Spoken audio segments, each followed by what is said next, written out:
Podcast Rock City. What's up, everybody? Joe here from Podcast Rock City. And with me this week is Mr. Jody Havnot. Hello, hello. Mr. Sonny Hollywood Pooney. I was invited. I can't speak for other people in the room, but I was invited to the show. Yes. Today. And also, now you know what this means. This is the final Sunday of the week, of the month. Of course, it's the final Sunday of the week. Final Sunday of the month, which means we have Joey Casada with us. Yo, it means ratings are boosted this weekend, my friends. Spoken like a real Paul Stanley. Listen, you can't leave the ratings up to Sonny's star power. Come on. That's brutal. So I know everybody's having a very strange week, but before we get started, I want to bring up a few things that are kind of fun before we get to our fucking awful story that we got to talk about. But a couple of things happened this week, and I wanted to make sure that I also have some mail. So, but first, let's do the mail first. I know you write me sexy letters. I know you write me sexy letters. U.S. Postal Services? Yeah! I know you write me sexy letters. What have you? I know you write me sexy letters. Take your dollar and fucking beat it. We got a couple of letters. I wanted to read them to you guys. And once again, I appreciate every time you guys send us any kind of a letter. Podcast Rock City 1. That's the number one. At gmail.com. We got one from Josiah Horn. And Josiah, he wrote us a pretty good letters here. It says, "Hey friends, here's my thoughts on whether or not Kiss will keep touring after the virus shit is over with." And then he lists a whole bunch of rock stars: Mick Jagger, Paul McCartney, Ringo Starr, Elton John, Billy Joel, and puts their ages there, you know. It says all those rockers were all going strong pre-virus and will be going strong after the virus, except Elton, who's about to retire. So since Gene is the oldest member of Kiss at 70, I reckon Kiss has another decade of performing. Gene and Paul may do some non-makeup solo tours, but we'll still be seeing them in 2030. I don't know about all that shit now, Josiah. And it says, anyway, for sure. Josiah's smoking too much ganja. That's what that is right there. Gene Simmons, 80 years old. I'm the grandfather of thunder. Okay. So it says, anyway, while I'm here, I may as well tell y'all who I think could play Kiss in the movie. Paul, Rami Malek. Gene, he agrees with Sonny that it should be Tom Hardy. Ace should be Adam Driver, and Peter Criss should be played by Tom Felton. He said, "Love y'all." And then I got a second one. It says, "This is very important and kind of fucked up, so I'm going to read it anyway. You guys will translate this the way you do, and then we'll discuss."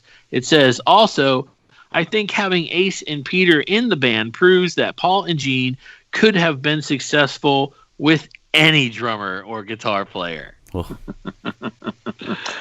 Woo! Where do we start on that one? I agree with half that statement. Yeah.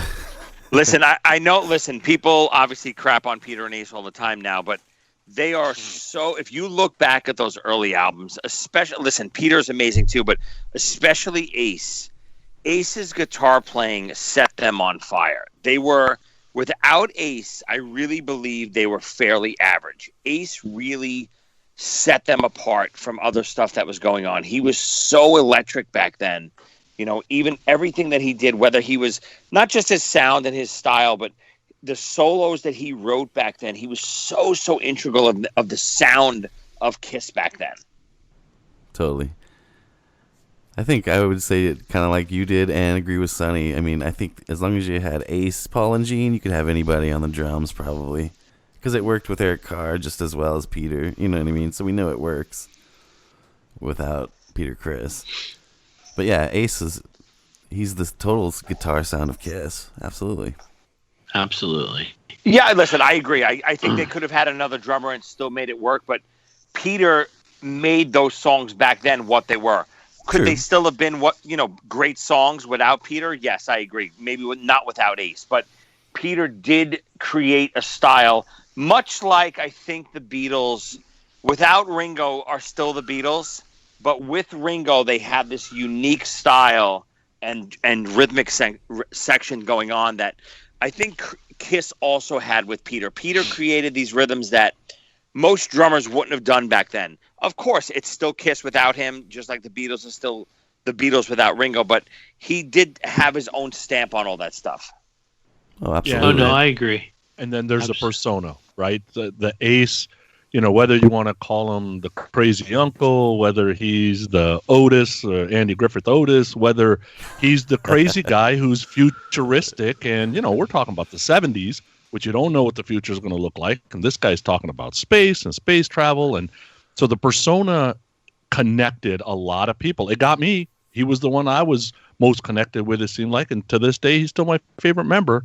But, there's better singers, there's better guitar players, there's better bass players, there's better all kinds of things. But the persona and everything else you guys said just sets him apart. I don't think anybody could have just put on that makeup in 74 and been the same. Well, now you have our answer for that. Let's see. All right, so that was our mail. Don't forget, Podcast Rock City 1. That's the number 1 at gmail.com. What's up, everybody? Joe here from Podcast Rock City. Have you heard of the Click Tees shop yet? These t-shirts reach into the deepest nostalgia of the hottest band in the world with designs like the Demon's first stage shirt, the Rock Skull, the Spaceman's very first stage shirt, Eagle Wings, the Catman's Cadillac Michigan jacket, the Black Cat, the Phantom of the Park Talisman, and a wide array of Eric Carr tees. With over 30 killer designs, these t-shirts dive so deep, they're like opening a private vault of rare, classic material. Click Tees is not exactly all tees. They also have products like mugs, hats, necklaces, pillows, socks, stickers, and guitar picks. Podcast Rock City is happy to announce that we have partnered with Click Tee Shop, and we are now selling our merchandise there too. Buy some merchandise and let everyone know you're a fan of our show. Go to clickteeshop.com, that's click with a K, to check out all the great stuff to choose from. So after that now, let's get to the news. Podcast Rock City News.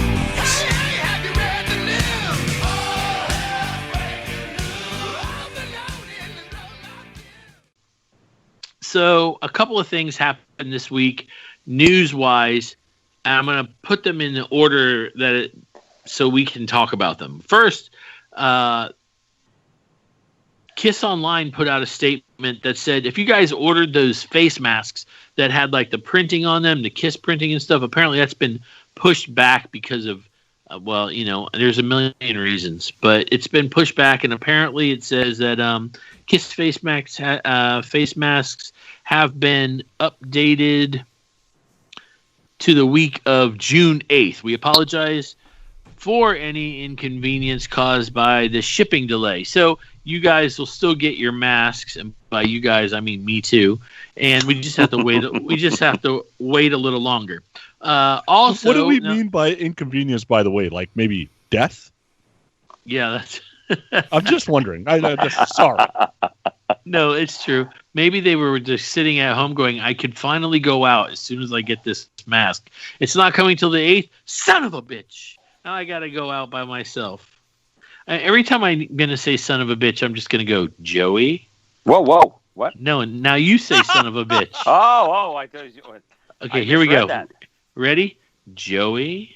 You son of a bitch. I love the way you say that. It's so funny. Okay, so also there was an official Paul Stanley Soul Station "Ooh Baby Baby" statement. These are challenging times. Long before I ever heard the great British bands, I grew up listening to Philly soul, Motown, and so much more. I was lucky to see Otis Redding and Solomon Burke, among others. That music and its storytelling gave me strength and hope even in some tough days. I'm sorry. I can't say it like Paul, so I got to do it like... Can you try to say it like Paul now? Can you do the whole impression? No, only if I'm going to be the rock star. The great classics... No, okay. Of the era are magical medicine for most, and I felt myself drawn back to the era for some sorcery. Now he's the wizard. I think we could all use. While it's hard to connect physically, some of Soul Station decided to reach out and make a virtual and emotional connection on a great Motown and Smokey Robinson classic, "Ooh Baby Baby." Hope you enjoy, Paul Stanley. So, did you guys get a chance to hear that? It was just like a little loop, right? Like 15 seconds or something. No, it was the whole song was released, I think, right? Yeah. I only saw like a little tweet about it. Huh. No, I haven't heard the whole thing. Yeah, it's really strange because I'm watching it and Paul's like, "Are you ready? I'm ready, Paul. Are you ready? I'm ready, Paul. Are you ready?" And I'm not sure it actually was all filmed live like that because if there's one thing I know from doing this show is that if I was playing music, by the time Jody hears it, it's totally off. It was, trust me, it was not filmed live. Okay, that's what I'm saying. Definitely not. But was it good? Here's my thing. I enjoyed it. I do have to tell you that watching Paul sing that song, he makes more faces that look like he's in pain than when he's he's making these faces, baby, baby. And I'm looking, I'm like, if I turned the volume down and didn't know he was singing, I would swear he was busting a nut. He might have been anyway. That's true. That's true. However, I will say I did enjoy it very much. Yeah, I mean, I enjoyed it too. I mean, it was well done. The backing singers he had were incredible. Paul was okay. You know, Paul, again, it's just not what I want from Paul. I want Paul to kick ass, and I want to hear, you know, "I Stole Your Love." I don't love him doing that stuff. Does it sound okay? Yeah, it sounded good. It was all, I think it was almost all falsetto. Absolutely, which it is, was. you know, it was almost, you know, Odyssey-esque from The Elder to me. You know, that it was reminiscent of that. It's still a great song. It was a great performance, but it's just a little too fluff for me, for coming from Paul, especially like you said, Joe, watching him sing it. If I would have heard it, I think I might have just enjoyed it a little bit more, but watching him sing it, it was a tiny bit painful. He looks like he's in pain when he's singing that song, and he might have somebody down there with a pair of pliers squeezing his nuts so he could hit the. Yeah, maybe that's not falsetto. He's like, "I was in pain, you son of a bitch." Yeah. I am a huge Motown fan. Me too. And so I listened to it, and I'm like, okay, that's pretty good. But I might be looking at it and listening to it through the Kiss fan eyes. So I turned my phone around, and my son is a huge Motown fan also. So I turned my phone around so I couldn't see who it was, and I'm like, "I want you to hear this. Tell me what you think." So I hit play, and he goes, "Wow, that's incredible. Who is that?" I'm like, "That's Paul Stanley." He goes, "It is?" Right? So he saw it without knowing who it was, and he's a huge Kiss fan, and he thought he was good not knowing who it was. I thought it came out good. Yeah. So I hope you guys enjoyed that when you heard it. Now, news-wise, I haven't seen a whole lot. Did anything else happen this week? I'm just kidding. Yeah, go ahead. I think I saw something, and I think I might have read it today, that Kiss is going to be headlining some virtual concert. Is that, did Right. anyone see that? I did see that. Did you guys see that? I did not. It's No. like just a few days from now. It's like the 9th or the 12th. I have it, and I apologize. When I saw that, I didn't know if it was. I haven't been able to get that much information about it. Right. There's not a lot of details on it. Like, what does that mean? Where is it being filmed? What is it? I don't know much about it.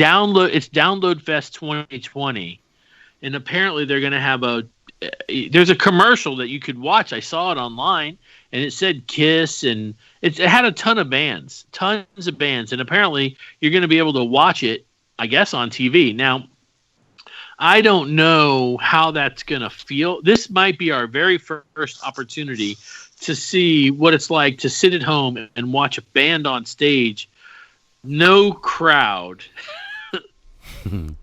But my thing is are they? I guess we're just gonna have to wait. But are they gonna have the full stage set up and everything, or is Kiss just gonna be in like a hangar somewhere?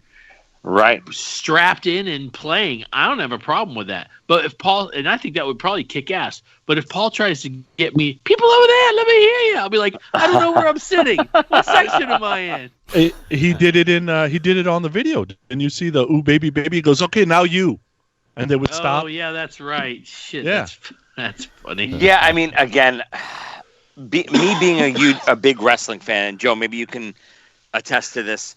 Watching wrestling these past few weeks in front of no audience, and I think they could really do it, but for some reason they're not getting the direction that they should be getting, because they're still trying to play to a non-existent audience rather than really playing to cameras. Almost like, a movie or TV show where, you're doing stuff in front of a camera to play to the TV audience. You're not playing to a live crowd, and the wrestlers have not gotten that yet. And I'm hoping if they start doing these live concerts that, almost like a music video, pretend it's a music video, pretend you're literally just playing to the cameras and filming a video. Don't play to a fake audience and look out to the crowd and look out to an empty arena. Don't fake that, because we can feel when it's fake and there's no vibe there. Play to the audience, play to the cameras. If there's 3 cameras, 1 camera, whatever it is, play to that. You don't have to fake like there's a crowd there. Yeah, and we'll get more information on this weekend, and we'll post it on our Facebook group page. The other news is unfortunate and tied to our topic of the week, so let's get to the topic of the week. Podcast Rock City. Topic of the week.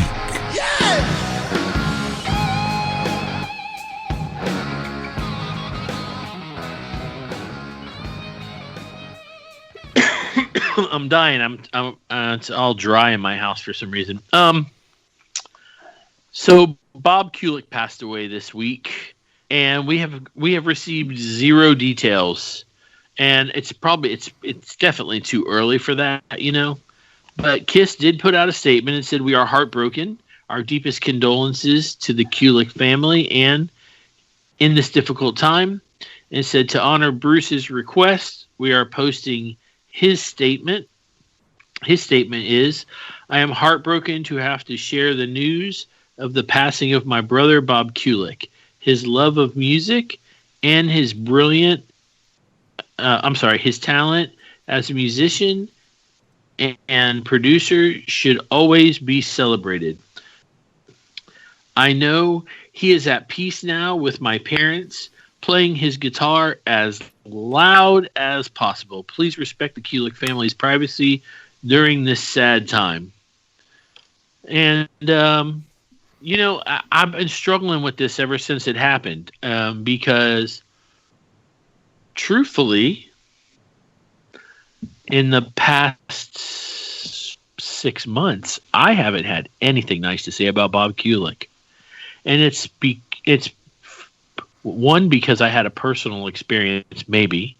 I mentioned that on the show, that I had an experience that I'm pretty sure involved him, but I don't know for sure, but I was pretty sure of it, and it was really upsetting to me.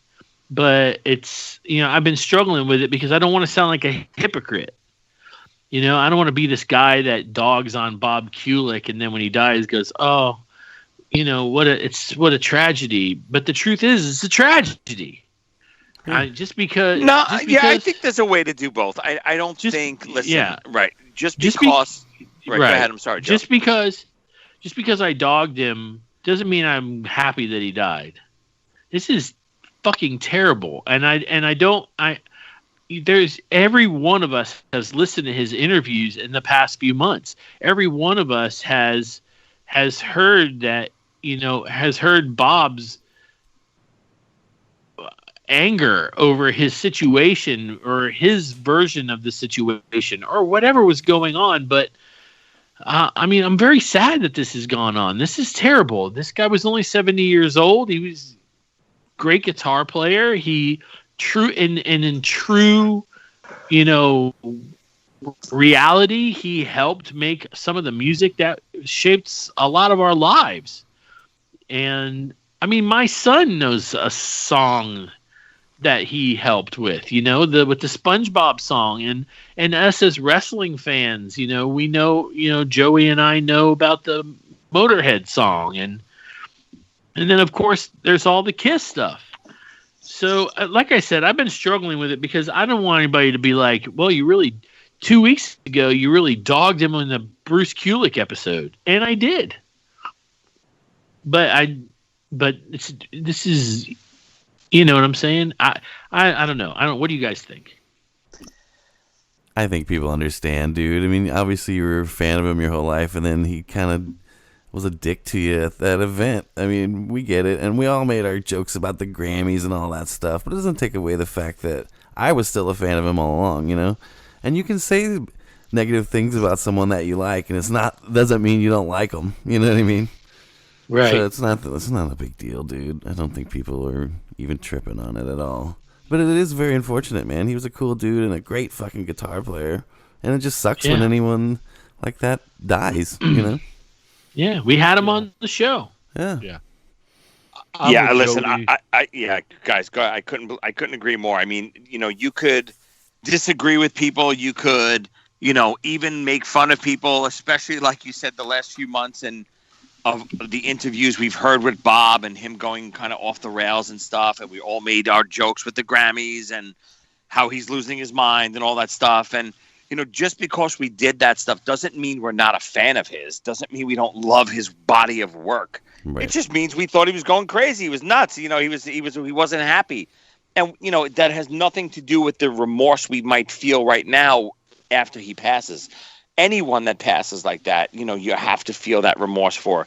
We even if there was a personal experience with you, Joe, that, you weren't happy about, it doesn't mean you don't have remorse just because you voiced that opinion. Never feel that way. Right. Yeah. Sonny? Yeah, I'm with the guys. I think I can separate the two. First of all, I won't although I was partaking, whatever Bob was doing or how we were reacting to it the last 12 months, the guy was around forever, right? So I'm not going to let that affect how I felt about his entire career. Hell, there's a guy that's in the Kiss Army that's got 2 Vs, and I got his stuff posted all over my wall still, and still make fun of him. So I think those are just reactions in the moment, and it's newsworthy, and you talk about it. Now, a different set of news has happened. You can't take back things that, hell, you're not going to be able to take back things I said to friends that passed away. Like, that's just how things are. It didn't mean we hated the person. Actually, if we hated the person, we probably stopped talking about him, to be honest. We were probably talking more about what the hell is going on. Like, the guy wasn't anywhere. He shows up, and then he goes kind of off the rails a little bit. What the hell happened, Right. So I'm good with it. I think it's sad. We lost a Kiss Army brother. That really sucks. I've met him a couple of times. He seemed like a nice guy. Interviewed him for several places. Ended up having breakfast with him one day. Went to his record release party. Guy seemed like a nice guy. Whatever was going on the last 12, 18 months, who knows? But, we all have those periods in our lives. Yeah. Yeah. Do you guys think, though, that now that, now that he's gone, do you look at that kind of stuff as like, man, I wonder if that was kind of like all part of whatever, the sickness was or whatever the cause was, You see, that's the thing. Of course, and please out there, you guys forgive us because we're just speculating, but it's so coincidental, so strange. And of course, we're not going to know if we ever know. Hopefully they'll tell us what if there was something wrong with Bob, then they should have told us beforehand, so there wasn't a show about. You know what I'm saying? Yeah, but hey, Bob's not well, and I kept hearing that, but I don't know to what extent. Yeah. Yeah, I mean, again, obviously, whenever someone passes like this, it's tragic and it's before his time. I'm just hoping, and like you said, Joe, there's not enough details out there yet to really be educated on this. But I'm just hoping that it was, not that I would wish a sickness on anyone, but I'm hoping that it was something like that. That it wasn't, whether it was self-inflicted, God forbid, or it was some kind of accidental overdose or anything like that. I haven't heard anything along those lines, but with his state of mind recently, you can't help but at least question that and say, God, I hope that didn't play into it the way he was acting recently. I hope that something didn't happen that really, pulled the final straw and that was the end for him. And, I'm hoping that it was something along the lines of, just a sickness or something that was ongoing problem. Right. Yeah, I think understand it's what tough. you're saying. It's tough when you don't release the full story, right? And I can totally appreciate, hey guys, I just lost a brother. The family wants to handle it within the family and, kind of leave us alone. Totally appreciate that, no doubt. Issue is you don't finish the story, people finish it themselves. Yeah. They start looking at all the stuff that was happening and blah, blah, blah, blah, blah, blah, right? If something would have been out there that he's got a medical condition and that was kind of in the snippet of guys due to medical reasons, then at least all the thinking would be around medical reasons and not stupid stuff that we might be thinking that could have happened. And it's unfortunate, right? Because I think people always want to know why. It's closure. Yeah. Yeah. And I think, Sonny, like you said too, that it almost leads to more speculation because if there was an illness, usually when something like this happens, the first release from the family or something like that would be he was battling such and such and such, and and Bruce did say he's finally at peace. I'm hoping that little tidbit leads us to believe that he was maybe battling some kind of sickness or something that nobody knew about, but it's too early to speculate. I would hate to even dive further. I just hope that it wasn't something that self-inflicted or anything like that. Right. Well, with all that being said, we thought that just like anything else, it'd be great if we got together and celebrated his body of work. Especially with Kiss. I mean, he's done a lot of things, But, of course, we're a Kiss show, and talking about Kiss is what we do. So we were going to, besides the fact that we were going to say our top 5 Bob songs, right? That's what we're going to do today? Yeah. Okay. But let's talk about the things that he's played on. So besides Paul's solo album, right? He also did the Paul Stanley solo tour, the first one. He did the guitar work on a lot of guitar work. Not all of it, though, right? On Unmasked, he played on a few songs, right? He's definitely on Naked City. Yeah, that's it, I think. Yeah. Naked City, okay. And then Killers. Killers, yeah. Because Ace didn't play on that at all, right? Nope. Right. And then, now one of the things that's I never really got to the bottom of was that comment that in that one documentary about Kiss when they were interviewing Bob. We talk about it here every once in a while, where he said that Ace didn't show up, so he had to play. And Ace walked in and said, "How did I do today?" And Bob said, "Better than you've ever done before," or something like that, you know? And I don't remember them saying what album that was on. I think that was for Alive 2, but Live I'm not 2. sure, right? Yeah, Live 2. Yeah, that's what I always thought it was. Okay. Yep, that's what I thought. I remember, again, I'm trying to remember the context of the interview. I believe it was for the Alive 2 sessions, but I'm not positive. It was pretty positive. And he played all the guitar with Paul on his solo album, right? Yeah. Yeah. Except he doesn't do the solo on Hold Me, Touch Me. That's Paul. Got ya. Jody, I like the way you said "hold me, touch me." By the way, That was just for you, Joey. Hidden meanings, All right, man. so- You know? So besides that stuff, Sonny, you guys out there, can you guys think of anything else he did Kiss wise? Nothing credited. Who knows, though? yeah, I mean, That's- writing wise, there might have been a couple other writing things we're forgetting, but I think playing wise, I think you covered it. Alive 2, Stanley's solo album, Killers, right? A little bit of, like you said, maybe Naked City on Unmasked. Did he even play on that, or did he just write? I don't remember. I think that solo's him. Okay. Pretty sure.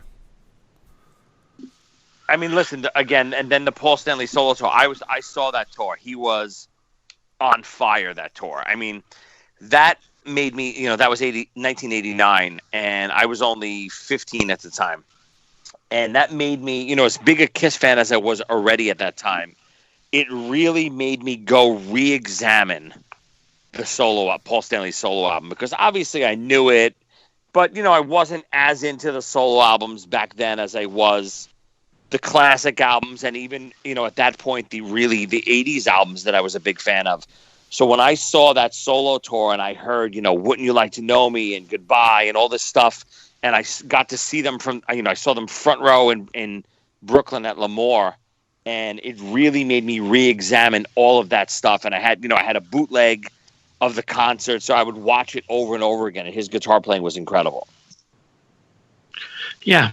It's like the whole situation sucks. So, and of course, we can't not deal with this. So, we got to talk about it and deal with it. Yeah, let's celebrate him rather than yeah, absolutely. speculate. Let's celebrate some of the stuff that he's done, and maybe some of the people listening who didn't even realize some of this stuff, go back and listen to some of these songs because they're great.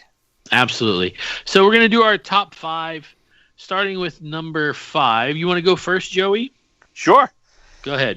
So again, at the time, this stuff, I don't remember when like the information started to trickle out that Bob was on certain things, but when I was a kid, I had no idea that wasn't Ace on Alive 2, side 4. I had no clue.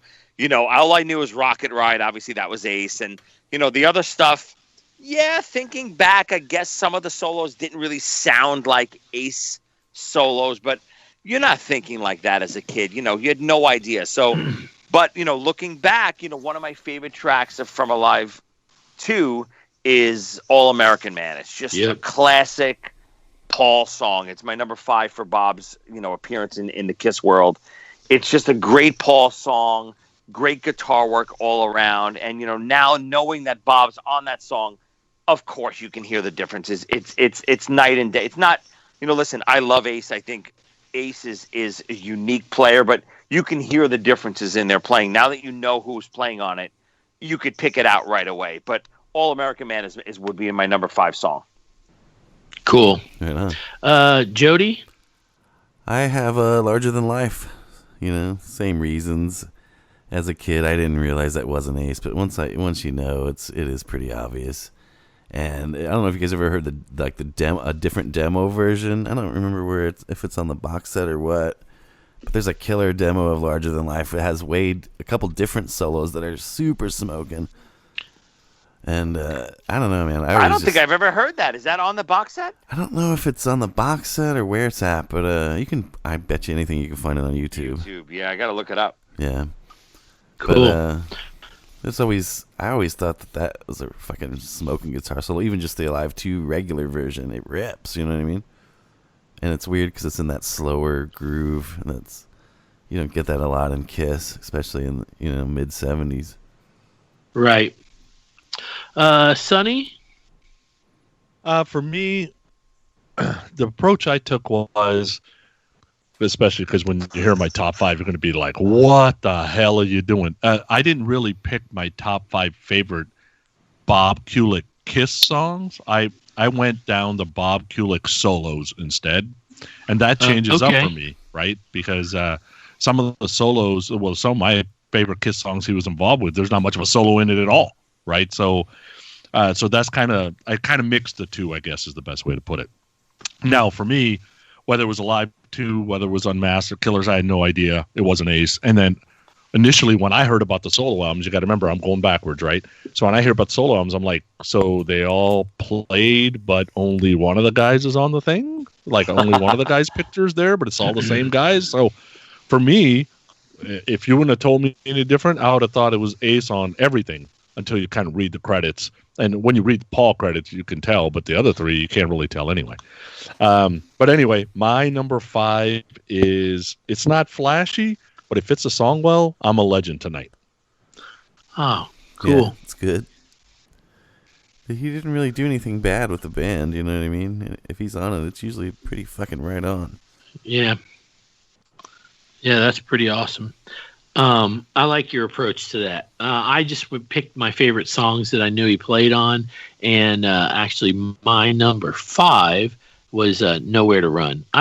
So I got a big, and when I say big, cheese wheel for I have a big boner for the Killers album, man. I love that record. I love every part of it. I love the songs the new songs on it. I love the way the old ones run, the order they run. So that's where I go with that. I love that song, and I mean, I struggled not to just pick the 4 songs on that album and just move forward.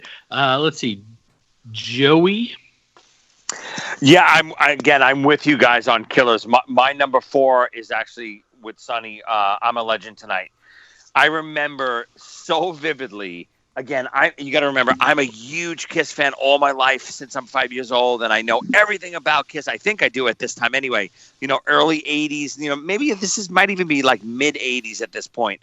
I think I am the be-all, end-all of Kiss fans. So I know everything there is to know. So I remember vividly I was at lunch with my friends during grammar school, and we were at Roy Rogers at the time. And my buddy of mine pulls out this cassette, and it's a cover that I've never seen before. And I lose my freaking mind because, number one, it's Eric in makeup on the cover. It's a Kiss album that I've never heard of. And you got to understand, I think I know everything there is to know about Kiss at this time. And he's like, no, this is Kiss Killers. You never heard this album? This is, like a greatest hits, but there's like 4 new songs on it. I'm like, you're crazy. There's no such thing. And I look at this album and I literally lose my mind. I took my friend's cassette. I literally said, dude, you're not getting this back. I took it from him. I went home. I dubbed it, of course, back then when you had the double cassette decks. Oh, yeah. And I lost my mind. Kiss Killers became, especially those 4 songs, became one of my all-time favorite things to listen to as a kid, because it was something that I'd never heard before, and it was with Eric Carr, and I was just so mesmerized by it. I fell in love with all the tracks. So I'm a Legend Tonight would be my number 4. I was so infatuated with Kiss Killers when I was a kid. I understand that 100%. Jody? All right, so my method was just to pick my favorite songs that I know Bob is on, so I wasn't really even thinking about the solos that much, but all of mine from here on out are from the Paul Stanley solo album, mostly because, in all the Kiss shit that he did, they wanted him to try to be like Ace, but on the Paul solo record, it's just Bob and his style, which is similar to Ace, obviously, but Bob has a few little techniques and things that he does that are a little bit cooler than some of the shit Ace does, you know what I mean? A little more technical. But I had to go with Take Me Away, dude. I always have loved that song. You love that song. Fuck yeah, it's great. That's a good one. It's one of my favorites. But yeah. Sonny? So my next pick is Tonight You Belong to Me. And I remember the first time I heard it, because it's, you put the solo album on and you're listening and you're like, all right, okay, that's pretty good. And it's like, is the solo ever going to come? And it's pretty late into the song, right? I'm like, are these songs not going to have guitar solos? And man, it's a really flavorful solo. And I love the outro pieces he does too. And it's a killer tune. It was hard because I listened to the 17 songs we talked about earlier and listened to them all. And I'm like, okay, don't get caught up in the riff because you don't know if Bob really had anything to do with that. Don't get caught up in the vocal melody because most likely Bob didn't have anything to do with that. So it was listening through a different lens. And you listen to that solo, it's really good. Oh, yeah. Oh, yeah. For me, it's my number 4 is Move On. And I love the solo in that song at the end, especially where he's like, that's just, when I heard it originally, I would have thought that would have been Ace Frehley, but it wasn't. It was Bob. And when you get older and you listen to it, you start realizing the style is really different compared to Ace. But I mean, when I was a kid, I just thought any guitar player can play whatever the fuck they wanted to, and that's just how it was. Just like I thought that Peter Criss used rototoms in Unmasked, and no, he didn't. So sure, of course, yeah, Peter Criss and his rototoms. Anyway, so that's my number 4 is Move On. Joey. So, like I said earlier, I got re-infatuated with Paul's solo album after seeing the '89 solo tour, and again, I always liked the album.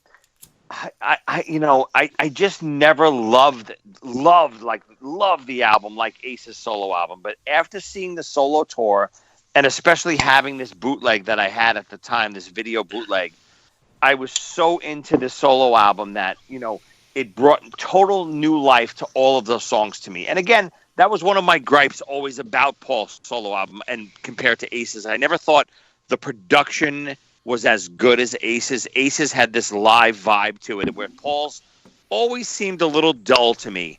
And even the guitar work, I thought always, just the production-wise on the guitar work seemed a little dull to me. But after seeing the song live, which is Wouldn't You Like to Know Me, especially with Eric Singer on drums at the time, with Bob on guitar live, it brought it to a whole new level. It had that energy that I was missing from the record.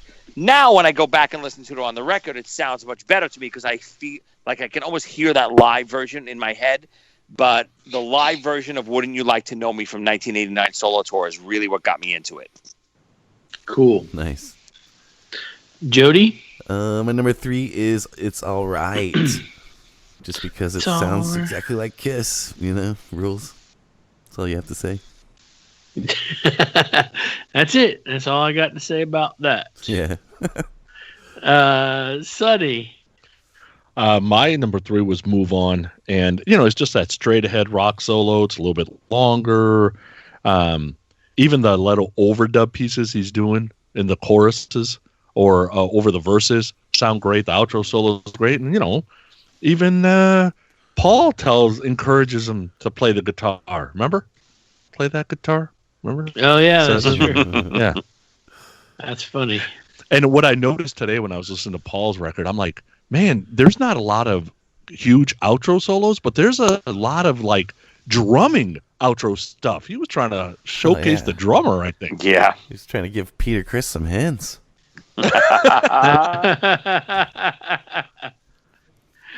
I'm really bad at remembering a lot of things.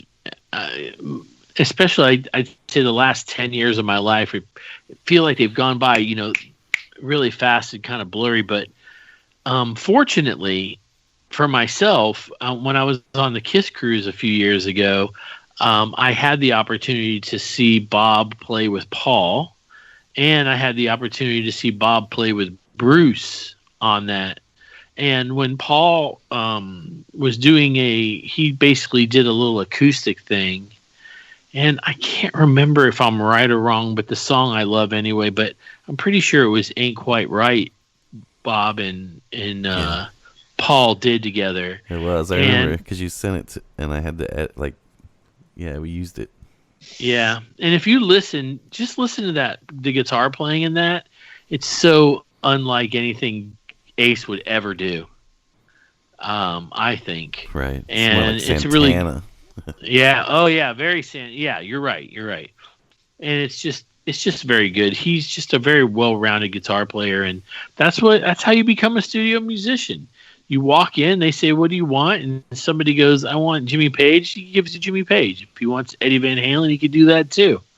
But Ain't Quite Right is that was my number 3. Joey? Yeah, so my number, what are we up to? Number 2, right? Yep. My number 2 is Tonight You Belong to Me. Again, it's probably my favorite song off the solo album. It's just the perfect Paul/Kiss song. It has that acoustic intro, much like I Want You. It led that album off so perfectly. I thought when I remember hearing that for the first time, I was like, oh my God, yes, this is great. And it had the opposite effect of me as, Wouldn't You Like to Know Me? I love this song right from the get-go off the solo album. I thought the production was great. I thought it was the perfect way to lead off that album. And Bob's guitar work was just stunning on it. All the way through.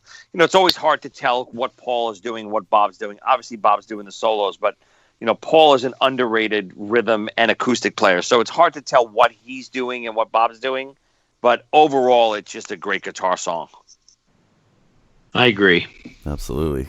I'm right where Joey's at. Yep. My number 2 is the same song for all the same reasons. So nice. Yeah. Nice. Sonny? We were talking about Killers earlier, and so I'm going backwards. I'm getting all the albums, and you start realizing like what was released before what and what order did it go in, right? Because we don't got an internet that says here's the discography, right? So you're trying to put it together, and then you realize that you got Creatures and then you got Killers, and it's like, well, then where the hell did this dumpster fire called the Elder come from if they had this shit in the tank? You know what I mean? And so I totally love Killers, and my next pick is Nowhere to Run, because even though the vocal is out of this world and it's a little over the top and possibly at the top of Paul's range, although later we found out he can go even higher, the solo is not overboard, right? The solo is very restrained. It absolutely fits the song. He does little licks in them, and it's totally cool. And I'm glad he didn't do something that was over the top. Yeah. It is pretty sweet when he's kind of dialed back into the Ace mode, isn't it? Yeah, isn't it cool how some people can just pull that shit off and do that kind of thing? That's just really amazing. My number 2 is I'm a Legend Tonight. It's really weird how we picked a lot of the same songs. But that Killers album just I probably listened to it more than I listened to Double Platinum. I would say I don't know. That there's something about that cover too that really does it for me. I can't really explain it. I know Eric Carr is in there, and that's terrific, but there's something that always draws me to it. And maybe it's because I know I can hear classic Kiss also and some songs that weren't at the time necessarily, greatest hits, although they are now, but so that's where I'm at. I'm a Legend Tonight. Joey, your final song. Again, I'm right with you. That Killers record for me is so important in my Kiss fandom. Just because of what I said, I had no idea that even existed. I'm sure if it was just a regular album for me, I wouldn't love it as much as I do. But because of the way I discovered it years after that it was released, and because, like you said, Eric Carr is not only on it, but on the cover. That cover to me, again, you're probably right. It's not that great of a cover, but that cover to me is so captivating. When I saw that for the first time, I really lost my mind. And my favorite song from that record, which is it's funny to me, it's one of the ones that no one ever talks about, Partners in Crime. It's my favorite song on that. I don't know if it was Eric's drumming that got me into it, or the chorus, or it was, to me, was the standout of the 4 songs. I love that one way more than Nowhere to Run. I love Nowhere to Run too, and that one, I think, over the years has become, I guess, the standard of that record. But Partners in Crime for me somehow always had that primal Kiss vibe to it, especially the way it started with the drums. So that would be my number 1 Bob Kulick appearance. Great. Nice. Jody? I don't think it's any surprise to anyone that's ever listened to the show what my number 1 would be. I've been preaching about this song for like almost 10 years now, or whatever, how long it's been. But it's Wouldn't You Like to Know Me, dude. That's the best Paul Stanley song. I know you love that. I saw him perform it live. I recorded it and sent it to you. Yeah, it ruled. The thing about that song is, anyone else does it at that, even in '78, it's a fucking hit for Rick Springfield or whoever, Sammy Hagar, whoever it might have been. But, just because it was Paul Stanley, not a hit. But it should have been. Should have been. Sonny, number 1. Okay, so for a feel guitar player, right? So when you're not listening to, I don't know, the Yngwie Malmsteens of the world, and you want a little feeling, you're listening to guitar players that are like Bob. And for me, the hardest stuff to pull off is the ballads, because people either start building it at the solo, go to a different speed during the solo, and then try to bring it back to a ballad type, or they go a little too crazy and it's over the top. But it's hard to catch if the person's talking about love, catch love in the solo. If somebody's talking about heartache, catch pain in the solo. But I will tell you, Bob did an unbelievable job on Ain't Quite Right.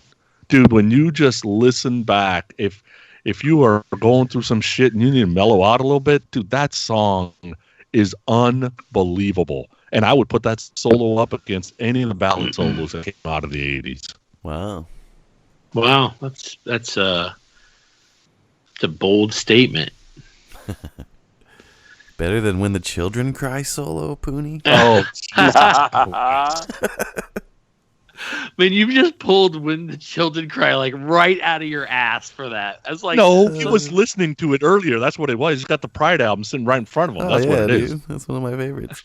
Actually, that song, every time I hear it, like when I was like in, I think like 7th or 8th grade, this kid, Rich, got killed in like a car accident, and they played that at his funeral. So every time I hear it, I get all misty. Damn. It's all fucked up. Damn. Where are we going? All right. My final song, I bet Jody knows. What is it, Jody? It is Naked City. Naked City. That song fucking rules, man. And, of course, I thought it was Ace Frehley, but now when you sit back and listen to it, you go, it's totally Bob Kulick. Totally not Ace Frehley. Just like when I listen now, I go, that is not Peter Criss on the drums. Right. and then in the live concert, it would have been not Peter Criss on the drums. But, yeah, Naked City, great song. For me, it doesn't get much better than that. The solo, everything's great in that song, so I love it. So that was our top 5 Bob Kulick songs with Kiss. Once again, like I said, I'm as weird as it is, man. I've been reflecting so much for the past couple of days about the fact that I met Bob on a cruise. He signed my Killers record. He signed my box set. I saw him perform with his brother. The band was killer. I remember when it was all over, I turned to Karen. I was like, I can get off the boat now. That was so badass that I don't have to be here now. I can leave, you know? Yeah. And to watch them, to see Bruce live was cool, but to see Bob was even cooler. And that was because I never had that opportunity. And to see him, Bruce said something to the effect of, you know, Bob's getting his moment on this cruise. You know what I'm saying? Like, yeah. I don't remember exactly what he said, but it was something to that effect. And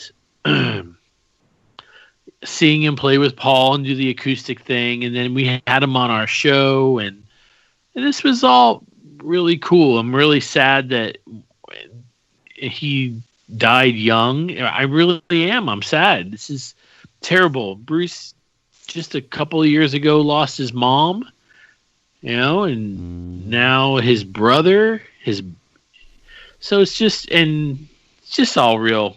It's real tragic. But the only way to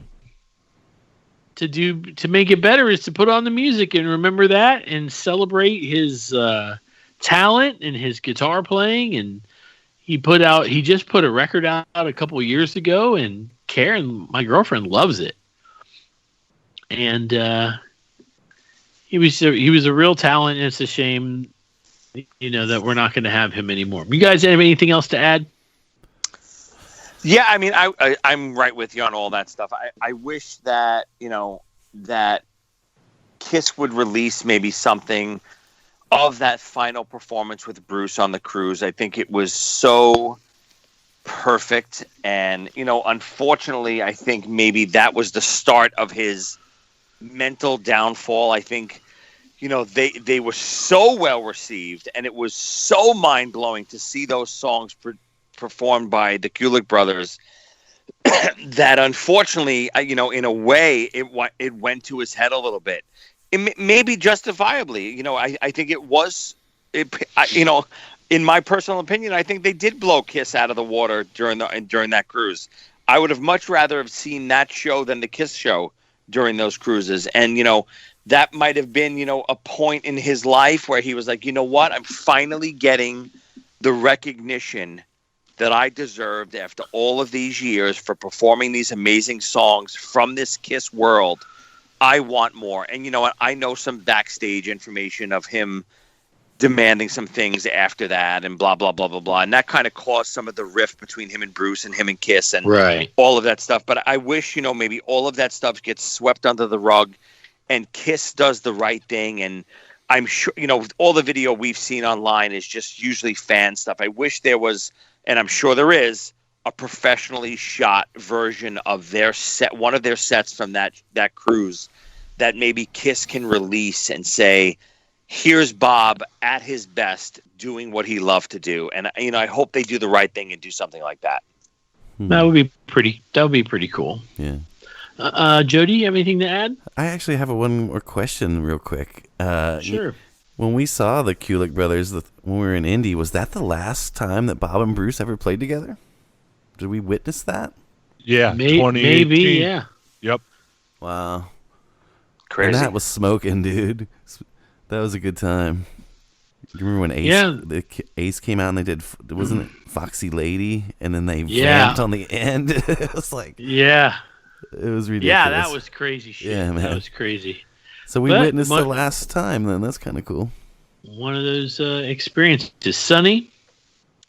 Yeah, just, sucks to lose a Kiss brother. He's got a lot of stuff out there. And, if I was in his position and did some stuff, ghosted on some stuff, nobody knew it. I shut up for 20 years, didn't say a damn word about it. Then it finally got out there and still never got my due. I'm not sure I'd have been super happy about it. You got to give it to the guy for not basically saying a word for basically 20 years, right? And that's pretty damn cool of him. I just hopefully people remember, the first 68 and a half years, not the last crazy 12 months. Yeah. Right. Absolutely. And you know what I'm going to say? For the most part, I pretty much made my piece about the Bob Kulick thing.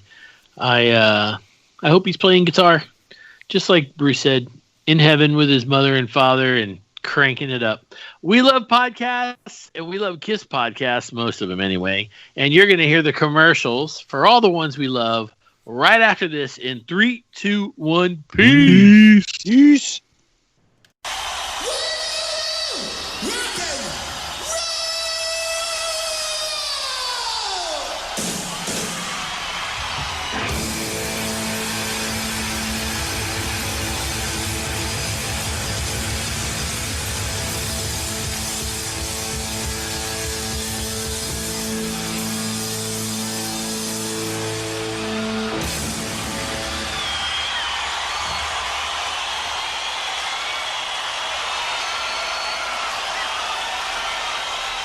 I'm afraid I've given you all the time I can spare at this moment, my dear. You'll have to come back. Thank you, and goodbye. You wanted the best, you got the best. And if you want the hottest show on Monco Radio, join us in the Kiss Room. The Kiss Room is a monthly radio broadcast celebrating the hottest band in the world. Kiss! It's your place for all things Kiss and some... For broadcast dates and all information, go to thekissroom.com. The Kiss Room broadcasts live and worldwide on Monco Radio, where music and minds meet. Hey, this is Stephen Michael. And Sonny Hollywood Pooney, and we are from the Growing Up Rock Podcast. Come check out the Growing Up Rock Podcast, where each and every week we talk to rock stars past and present and come up with some fun themes, all to the beat of some killer hard rock and metal music. Follow us on Facebook, Twitter, Instagram, and you can also check out our episodes, concert reviews, and album reviews at growinguprock.com. That's growinguprock.com, growinguprock.com. Growing Up Rock. Turn it up.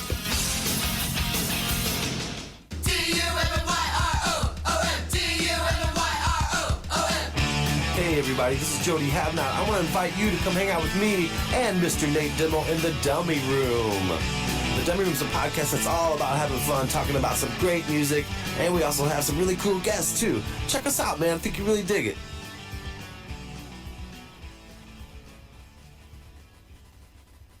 No gratitude need be voiced. Your mind speaks to us.